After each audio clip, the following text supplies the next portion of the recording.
Arutwo ngiri magana kenda ma mĩrongo kenda na thatũ arĩa maraikarĩire kĩgeranio gĩa KCSE kĩa mwaka wa 2025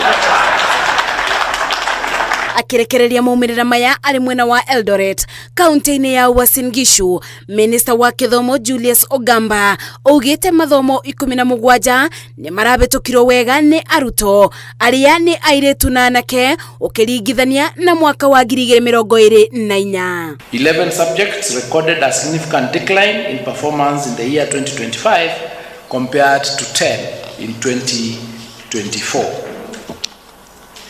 Female candidates recorded better mean score performance than male candidates. Mathomo maria airĩtu marekĩte wega nĩ bamwe na Kĩthũngũ, Kĩthweri, Sign Language, Home Science, CRE, o ũndũ ũmwe na Art and Design.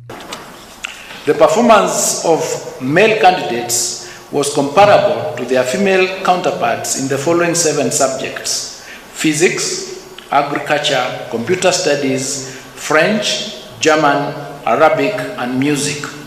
O mathomo-inĩ macio anake nĩ maratongoretie mathomo-inĩ ma biology, biology for the blind, chemistry, general science, history and government, geography, IRE, building and construction, o ũndũ ũmwe na business studies. As has been the case since 2023 KCSE examination, the 2025 KCSE examination results have been graded using the reviewed grading system in which the overall grade at KCSE examination considers mathematics, the best performing language among English, Swahili and Kenyan Sign Language, and the best performed 5 subjects. Ona gũkĩrĩ ũguo, mathomo ta metalwork, power mechanics, electricity, drawing and design, o ũndũ ũmwe na aviation and technology matingĩraringithanirio gatagatĩ-inĩ ka anake na airĩtu, amu namba ya airĩtu ĩrarĩ nini makĩria. Ngĩribotera Inooro TV,